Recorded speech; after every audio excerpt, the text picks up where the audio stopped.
What's good, y'all? Solomon here. I hope you guys are having a great day.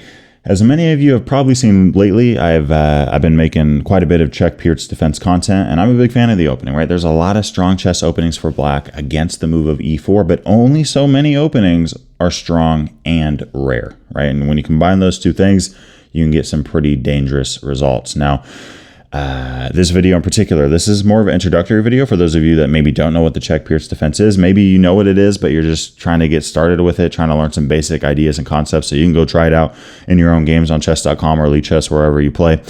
It's a response against the move of e4, right? And we want to put pressure on white's center by playing knight f6, but not yet. By the way, knight f6, this is totally fine. I don't think this is a mistake. But it does allow white to play e5, right? We're in Alekhine's defense. Our knight's probably going to centralize to d5 unless we're trying to troll people with knight g8 with the Brooklyn variation like Magnus Carlsen. But if you're a normal chess player, you're probably going to play knight d5 here, right? But again, a lot of players don't like this kind of game where their knight's just getting kicked and kicked and kicked and kicked, which is very understandable. So we want to put pressure on e4, but we don't want to get our knight kicked around. So we're going to play d6. This is a preventative move, meaning that the very next turn after d4, knight f6, guess what? You can't play e5 without consequences. Okay, now you can kick our knight around, but you're just going to kick it to a great spot. We're going to capture, take off your queen. Now we're running away to g4, but notice we're attacking your pawn on f2, and we're threatening to take this pawn and win your rook on h1. I don't care how you defend this. I don't care if you defend it with the king, with the bishop, with the knight. No matter how you do it, we're taking off this pawn. White's just down a pawn here. What's white doing? Nothing good. Nothing good. Okay, so we go back to knight f6. The most popular move here in online chess is knight c3. Now, the mainline Pirc is this move of g6. The Czech Pirc is the move of c6. Now, by playing this initially, you are neutralizing the activity of that knight. That knight cannot enter our side of the board because of that pawn on c6, and white often feels the repercussions of that. On top of that, we're preparing a move like d5 or b5 potentially, and finally, our queen has a little bit of flexibility that white's queen just doesn't have. Right, our queen can easily come to b6, putting some pressure on d4 and b2 especially. We could bring our queen to a5, pinning that knight to the king. There's a lot of different things that we could see here. And I recently released an over 6-hour course on the Czech Pirc defense.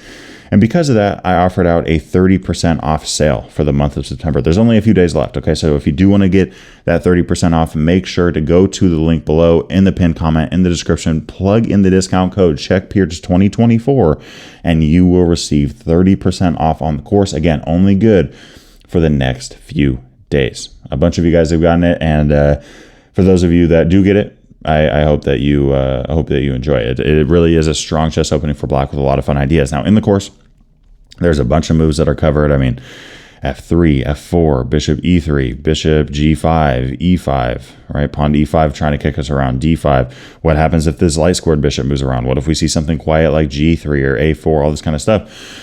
In this video, we're just going to look at, some of the more popular options that I think you should be aware of. Now, first off, f4, white just pushing like crazy. What do we do about this? Well, against f4, I recommend queen a5. I don't recommend queen a5 against everything. I don't. Okay, but f4 I do because we really want to play this move of e5 ourselves if we can, because we want to weaken this diagonal, right? The moment f4 is played and we play e5, at some point this might fall off and we have ourselves a very nice diagonal, right? So for example, bishop d3, defending the pawn because we are pinning this knight and we were threatening to capture off on e4. We can now play e5. And if white wants to take all day long, go ahead. We're not going to take back with the queen. We're going to reroute our knight, right? Because if we take with the queen here, we're just going to start getting kicked around and steamrolled, really.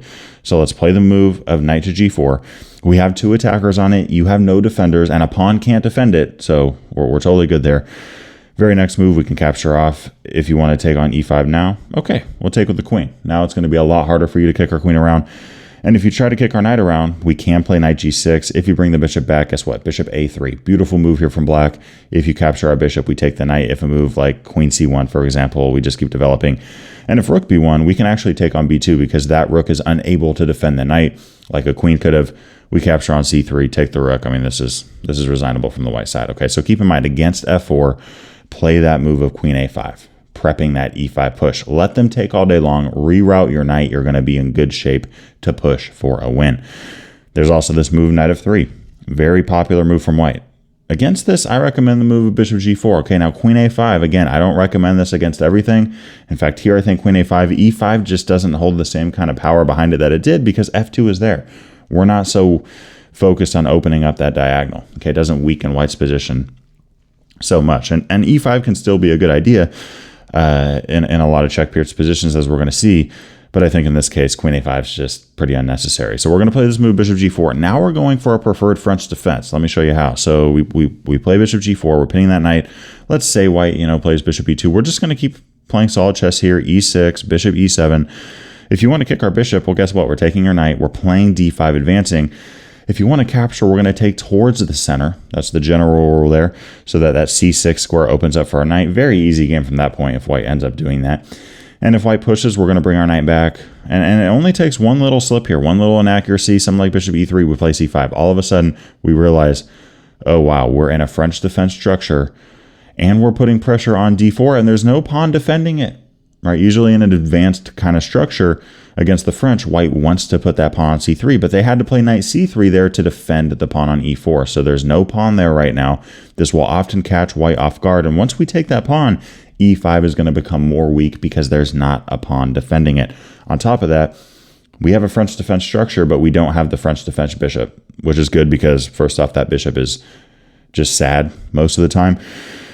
And secondly, now that that bishop's not there, guess what? We could put a rook on c8, right? That gives us more room to operate, develop, right? Put that rook on that semi-open file and really start putting pressure on the white side. So that bishop not being there, that bishop being traded off that French bishop, which is notorious for being horrible, and on top of that, the pawn on d4 not having a pawn defending it, this is a great position for black and just very uncomfortable to play from the white side. What if white plays the move of bishop to e3?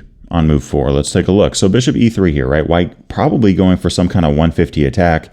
Usually after bishop e3, we'll see f3, or after the move of f3, we'll see bishop e3. In this case, I recommend the move of queen to b6. Queen to b6, putting pressure on b2 immediately. Okay, and there's other options against bishop e3, but queen to b6 there, putting pressure on the pawn. If white wants to play b3, well, their structure on the queen side is compromised. If they play rook b1, they can't castle queen side. If they play a move like d5, we capture on b2. This is a very strong move. And if rook b1 is played, by the way, we can play knight g4, start harassing that bishop on e3. And yeah, a lot of fun lines can come out of this from the black side if you put the work in. Going back to c6, if the move bishop g5, I also recommend this move of queen b6. And a lot of players take on f6. This is the most popular move, the most common option from white in online chess. And this just shows you how underprepared players are for the Czech Pirc. It's only move 5, and white, on average, is making a bad move. I mean, that's move 5, guys, move 5. They're already making a mistake. That's the most popular option, is to make a mistake. Against this, we're not taking the bishop back. We're capturing on b2. We are down a piece for a pawn, but your knight is hanging and your bishop is hanging. If you try to give up the bishop here, we're going to take your knight with check and then capture your bishop. If you run your knight to a4, we're not going to throw in a check here because then our queen gets attacked. So that's not good, and the knight would be defended, by the way. So we're going to play queen a3. Keep pressure on the knight. Keep pressure on the bishop. And again, you can't sacrifice your bishop here thinking that, okay, c3, and we're sitting at even material without realizing b5 happens and your knight's just done. Your knight's done here, okay? And going back to c6, if we see a move like a4, right, we can play this move e5. e5 works against a bunch of different stuff. We could also play knight bd7 first and then e5 if you don't want this kind of situation where white ends up taking on d8. But a lot of players like this, right? A position where after bishop c4, we can pin their knight on c3. Now king e7 can happen. We're going to get a rook to d8. And by the way, if you do capture on f7 here, we can take on e4 or kick the bishop and then capture on e4. We're still seeing it even material. If you play bishop d2, defending your knight, which was attacked twice, we can capture off, play a move like rook f8. And yeah, I mean, black here is just winning this game. We have a 1 endgame here based on the material advantage. And okay, again, you don't have to play e5 right away. You could play knight bd7 first. In either case, let's say white plays something like knight f3 and we get the same position anyways. That's something to keep in mind. When you play e5, white doesn't have to take. So really the only reason to play e5 first is if you're wanting white to take and trade off queens there. But if something like bishop c4, we play bishop e7. Notice here, there's not much white can do to stop us from getting our setup here. We're kind of staying reserved. We're staying in our own lane, but we're starting to coordinate pieces towards that pawn on e4. We can capture on d4 here, play a move like bishop f8. We got 2 attackers on it. You want to defend it? Okay, let's put another attacker on it. You want to okay, let's put another attacker on it. You want to take? Knight takes d5. We as black have a very active game here. Both of these knights Really just extremely active, covering a ton of squares, ton of space. Obviously, it's taken me a while to highlight these squares because there's so many. And we got the rook on e8, right? Rook on e8 is very active. Our bishop pair, it's kind of interesting. Like our bishop pair, they're on their starting squares, but they're actually surprisingly active here. They're surprisingly okay. I mean, this bishop on f8, I wouldn't say it's overly active, but it can get active very quickly. And this bishop on c8 is eyeing the king side. I would definitely give the edge in activity to black here. And Stockfish does agree that black has a better position. Okay, so remember that. You can go into that kind of position. You can go into a lion type of setup, a black lion as well out of the Czech Pirc. And yeah, I mean, it's just a very flexible opening. Again, it's universal. You can play it as black. You can play it as white. Yeah, there's a few ideas. Let me know what you thought down below. You know, do you like playing e5 and getting the queens traded off, or do you hate that? Would you rather just keep the queens on the board? How do you feel about going into a preferred French instead of just going for a French right away? All that kind of stuff, right? Let me know what your thoughts are on the Czech Pirc down below. And remember, you only got a few more days left to get that 30% off discount code. Hit the freaking link, plug in the discount code, and I hope you enjoy the course. I'll see you on the next video. Peace. Thanks for watching today's video. I hope you enjoyed it. I wanted to give a big shout out to my Patreon supporters for the month of September in 2024. I appreciate y'all a ton. It's been great getting to know you guys. And for those of you that haven't thought about joining the Patreon, there's some exclusive benefits that you gain by becoming a member. And yeah, I mean, if you guys do join, I'm excited to start talking to you guys over on the platform. On top of that, guys, here's the thing. Look, it's September. Okay, it's September. There's only so much time left to get that Czech Pirc Defense course. Click the link.